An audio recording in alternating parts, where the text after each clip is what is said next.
Yo, what is going on YouTube? It is Fresh coming at you guys with some more fresh gaming content, and today what we'll be doing is showing you guys the very best graphic settings and general settings for the game of Modern Warfare.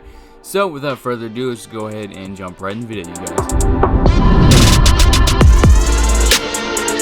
So like I said before, today I'm going to be showing you guys the best gaming graphic settings for your game of Modern Warfare. But before we get in the video, do not forget to like and subscribe if you guys are new to the channel, and comment below if this video was helpful or what I could have done better for you guys. But what you're going to do is go ahead and go into your options. So as you guys can see, I have it in windowed. So we're going to go ahead and have it in windowed mode just so I can jump between things like OBS and YouTube when I'm streaming or when I'm recording, just so I can have full access to all that kind of stuff. You can put this in full screen mode and it will be better. This is the GPU that I'm using, so this is what we're going to do. And you're going to want your render resolution to be at 100, or you could make it 120 if you wanted to, but if you bring it down to 100, you can get some better frames, as well as if you bring it down to about 75 to 80, you could also up your frames. That way this will be affecting your frames drastically. So if you want to give up some of your resolution, you could definitely bring this. But if your frames are fine and you're still getting about 100 to 120 off of this game with 100, just keep it at 100. You don't want to keep your aspect ratio at automatic. This is just going to be something you don't really need to do. This is something that your game's going to go ahead and render up for you every single movement that you make, so you don't need to mess with this at all. For VSync, make sure that you go ahead and you have VSync disabled, and then you have your custom frame rate limit. So let's go ahead and do the custom. Then we go down to advanced. What we're going to go ahead and do is bring this up to the maximum just because we can. And then we're going to go ahead and make the custom menu frame rate. This needs to be 60 just so that you're not overdriving your GPU, or you can drop this down to 50 because you're really not going to be using your game too much. And then you have your out of focus custom frame rate. Go ahead and leave this at 30 and you guys should be good for the advanced settings. So let's go ahead and go down. We're going to go down to texture resolution, and we're going to go ahead and change this. We're going to move this down to normal simply because we do not need this to be very high, and we're not going to be looking at small things like this. And also this will help you with looking in farther into the distance rather than seeing things up close in detail like this. So for this, we can go ahead and turn this down right here. This is not really relevant. You don't need all of this, but if you do want your entire game to look pretty crispy, you can. But go ahead and bring this down to either normal or low. I do not need this personally, so we're going to go ahead and turn this to normal just because it'll bring up our FPS that way as well. The particle quality, this is going to be stuff such as stuff floating in the air, explosions, as you can see over here, the quality of explosions, as well as dust particles if you're in a fiery building or anything like that. This, I'm going to go ahead and turn this to low just because we don't need that, and that's just extra pressure on the GPU as well as the extra stuff going on in the game. Now we have bullet impacts and sprays, so it's basically if you shoot your gun, it's going to look like this or it's going to look like this. Either way, I don't think that this drops your frames at all, as well as I kind of like this. This is more of a preference thing, so we're going to go ahead and just leave this on.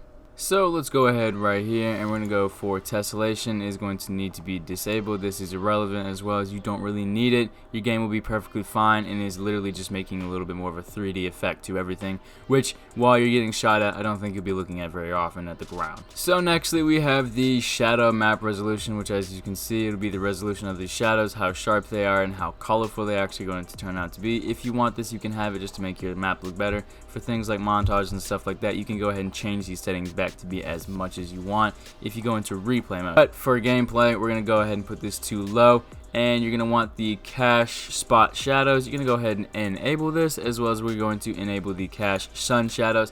What this does is it enables your map to actually load faster, and therefore when you're dropping off the plane or anything like that, your map's going to load a lot faster, as well as just things are going to render in at far distances. So go ahead and pop these on and you guys should be good to go. Then we have the particle lighting. We do not need this up very high. We're going to go ahead and leave this at normal. There we go. We're going to up our FPS again. So leave this at normal and you should be good to go. Let's go ahead and down here. So for ambient occlusion, we're going to go ahead and just disable this. This is completely irrelevant, as well as I don't notice it too much. It just makes certain things sharper, and just things, say shadows or little graphics in gravel. It's just going to make it a little bit better. It has visual noise to it, Just little details to add detail to the game that your brain's going to be processing that you don't need your GPU to process, because you can play perfectly fine without that. I'm going to go over to the screen space reflection. We do not need this. Let's go ahead and we can either make this low or disabled. So you do not need reflection. Say if you were to look in the water or a car, this would just show you the quality of the reflection. Just another thing to make your game look a little more fancy. Then we have the anti-aliasing right here. We can go ahead and just drop this down by 1 and we should be fine. Now we have the depth of field. We can keep this on enabled because this will help us with just aiming down the sights like ADS, things like that. We'll just leave that the same. But we can go ahead and turn the Filmic Strength off. This is literally just going to be more FPS, and this is also just going to be running your GPU even more so you can go ahead and turn this down with the setting that we changed up here, simply because we do not need white noise or anything like that. Then we have the motion blur. This is kind of things for montages. You can have this on or you can have this off. Motion blur used to be a really big thing, and now this is kind of optional. But if you want to do a montage and doing like a trick shot or something like that, you can have motion blur on. I prefer not to have it. Now we have the weapon blur. We're going to go ahead and turn this off just because I preferably like to see my entire screen and I like for everything to be perfectly clear. And we're just going to turn that off as well, just so you have the whole screen, high FPS, everything like that. And then we have the film grain. We're turning this all the way off. This honestly makes the game look really crappy in my opinion. So we're going to go ahead and turn that all the way down. Go ahead and apply these settings to your video game. So coming right back over to your general, we're going to go ahead and go over this. This is going to be helping us with our field of view, which will make your screen a little bit wider, bigger, zoomed in, not zoomed in. We're going to go ahead and turn this up to 120, and this will help you every time you go down these sights. You're basically going to be able to see everything to be a little bit closer, making things easier to shoot, whether it be quick scoping, shooting with a gun, pistol, anything like that. ADS is going to help you a lot. So you can either put this at 120 or about 100. I'm going to leave it at 110 just because I think that'd be a little bit better. The brightness is going to be of your choice. We're going to go ahead and turn this up to about 60, simply because there are some dark spaces as well as a lot of shadowing throughout the game. One thing I will mention is the field of view. If you do like things to feel a little bit more high-paced, go ahead and go back up and change it to 120. That'll make things seem like they're moving a lot faster, and if you like a high-paced gameplay, that is definitely the way to go with that setting. So we're basically going to go ahead and go into the advanced section. We're going to do the ADS field of view. Make sure you have this on independent, not affected, and this will make sure that nothing is blurred, and it'll just simply be you and your gun. The sights will be clear, everything like that.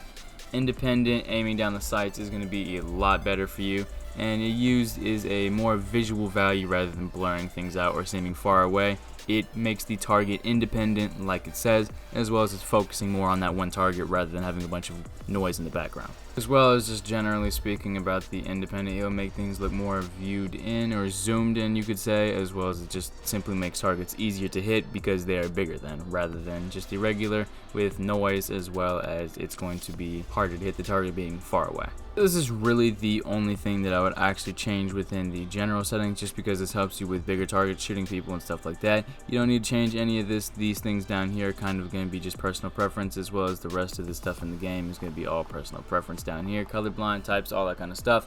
And this stuff is just a little bit different. You can have different options like changing the size of your mini map, stuff like that. So you guys, that would be all of my settings for today's video on the very best graphic settings to go over and apply to your game of Warzone.